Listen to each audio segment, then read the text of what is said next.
Shalom, kita jumpa lagi di YBS, Yuk Belajar Sabda. Kali ini ada satu kata yang ini permintaan jemaat. Pak, tolong dong bahas tentang kata Allah memilih kita. Nah, saya juga tertantang dengan ini dan saya mau membahas hari ini. Nah, karena itu kata ini saya mau pilih di dalam satu ayat yang luar biasa di dalam Efesus 1 ayat 4a. Efesus 1 ayat 4a. Bunyinya begini. Sebab di dalam Dia Allah telah memilih kita sebelum dunia dijadikan. Nah, dalam teks asli Efesus 1 ayat 4a ini berbunyi katos excelexato emas en auto pro kataboles kosmo. Sekali lagi, katos excelexato emas en auto pro kataboles kosmo.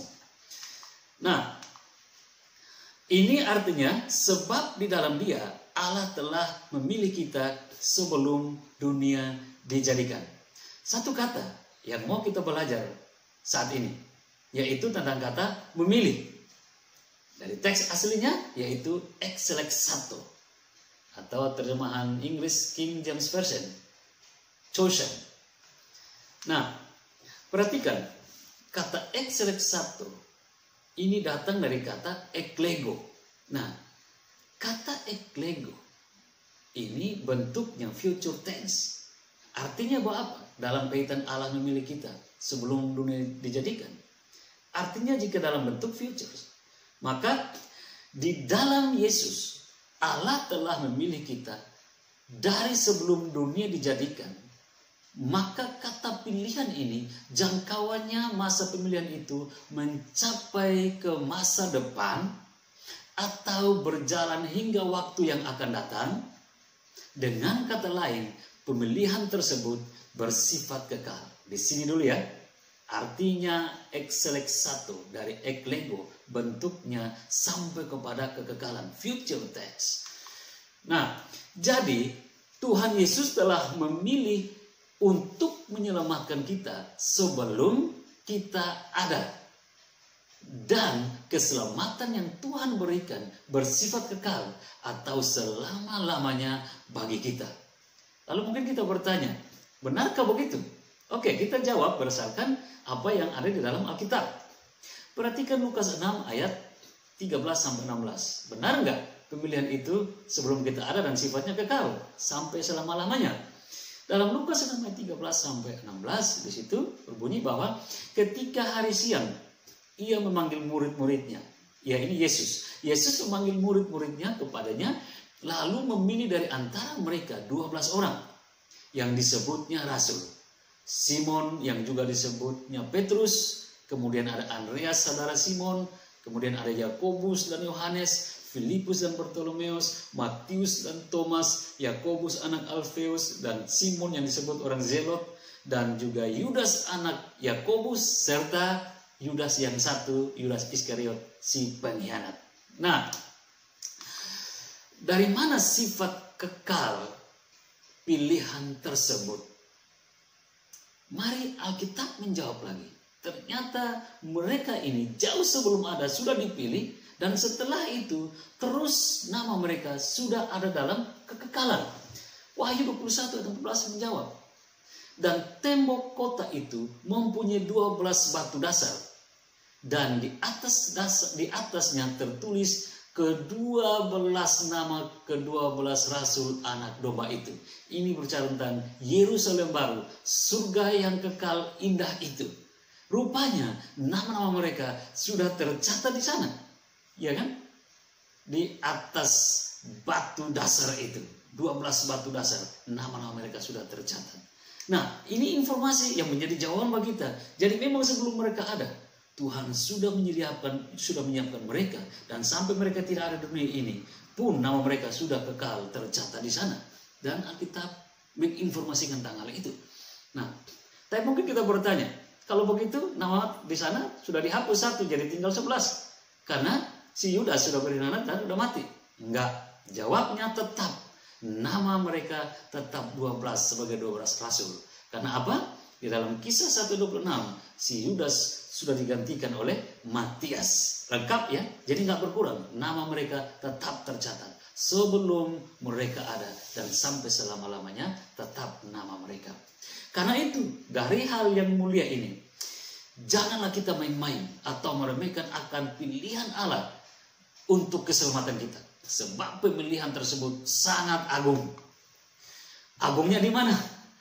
Mari kita renungkan ini baik-baik. Satu, dari kata exelegato, exelexato, yang dari kata eklego, ini mengandung sifat middle voice. Apa itu middle voice? Middle voice dalam tata bahasa artinya subjek bertindak sebagai agen dan penerima, yaitu objek langsung dari tindakan. Jadi kaitannya dengan pemilihan Allah sebelum dunia dijadikan kepada kita ialah begini. Yesus memilih pilihannya sendiri. Ini middle voice bentuknya. Yesus memilih pilihannya sendiri. Itu jatuh kepada kita. Jadi bukan pada waktu Yesus mau memilih, kita sudah ada di situ. Dan sambil mengangkat tangan, kita berkata, Tuhan, saya satu juga ya, pilih saya juga ya. Enggak seperti itu. Sebelum kita ada, middle voice, Yesus memilih berdasarkan pengetahuan pilihannya sendiri. Jadi tidak ada intervensi kita, siapa-siapa, dan juga bukan karena kita layak. Tetapi ini sudah kepada poinnya berbicara tentang kasih karunia Allah kepada orang-orang yang Dia pilih. Nah, kemudian mengenai agungnya di situ pilihannya. Bahwa yang kedua, dalam The New Analytical Greek Lexicon berdasarkan kata eklego, ini dijelaskan atau penjelasan tambahannya begini, bahwa kita yang dipilih menerima perkenanan dan hak istimewa dari Tuhan. Wow, sudah mulai berkenan dan dapat istimewanya di sini. Kalau begitu, ini benar-benar pilihan yang bersifat agung dan sangat-sangat istimewa. Alkitab memperkuat hal ini. Mari kita lihat Kisah Para Rasul 13 ayat 17. Allah umat Israel ini telah memilih nenek moyang kita dan membuat umat itu menjadi besar. Dari ayat ini, di mana letak keagungan dan keistimewaan pemilihan Allah kepada kita? Perhatikan, dalam ayat tadi kisah yang kita baca tadi dikatakan bahwa Allah telah memilih nenek moyang kita dan membuat umat itu menjadi besar. Pertanyaannya, siapa nenek moyang Israel yang dimaksud dalam pilihan tersebut? Lihat, satu, pilihan Allah untuk menurunkan berkat-Nya kepada umat manusia ditetapkan dari Abraham. Nah, apakah pada waktu Allah mau menetapkan seorang untuk menjadi seluruh berkat-Nya dan itu kepada Abraham? Apakah cuma Abraham sendiri yang hidup pada waktu itu? Enggak, ada dua saudara yang lain. Ada Nahor, ada Haran. Tapi Tuhan memilih Abraham, bukan Nahor, bukan Haran. Kemudian kedua, pilihan itu diteruskan kepada Ishak, bukan kepada Ismail. Padahal Ismail lebih tua. Selanjutnya pilihan itu dijatuhkan kepada Yakub, bukan kepada kakaknya Esau. Itulah kedaulatan Allah dalam menjatuhkan pilihannya tanpa ada pengaruh dari Abraham, Ishak, dan Yakub. Mereka bertiga hanya sebagai penerima pilihan saja dari sebuah pilihan agung. Dari sini kita ketahui bahwa begitu luar biasanya Allah di dalam Yesus Kristus Juru Selamat kita, di mana tanpa sepengetahuan kita, Dia telah lebih dahulu menjatuhkan pilihannya untuk memberi hidup kekal kepada kita. Pilihan yang agung dan istimewa dari pribadi yang agung dan juga istimewa. Karena itu, hati-hati. Jangan karena perempuan, atau karena laki-laki, atau karena uang, atau karena jabatan, atau karena kekuasaan, atau karena sesuatu yang lain, kita melepaskan iman percaya kita dari Yesus dan memilih iman yang lain. Hal itu sangat disayangkan apabila terjadi. Sebab sebagaimana Esau yang dengan mudah melepaskan hak kesulungannya kepada Yakub hanya karena keinginannya untuk menikmati sup kacang merahnya Yakub. Akhirnya dia ditolak Allah. Lalu dia menyesal, tapi semuanya sudah terlambat. Apapun yang terjadi, kita tidak perlu takut. Baik itu bencana atau wabah corona atau kecelakaan atau pedang.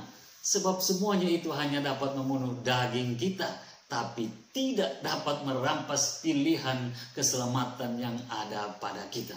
So, mari kita ingat bahwa Allah telah ekseleksato kita.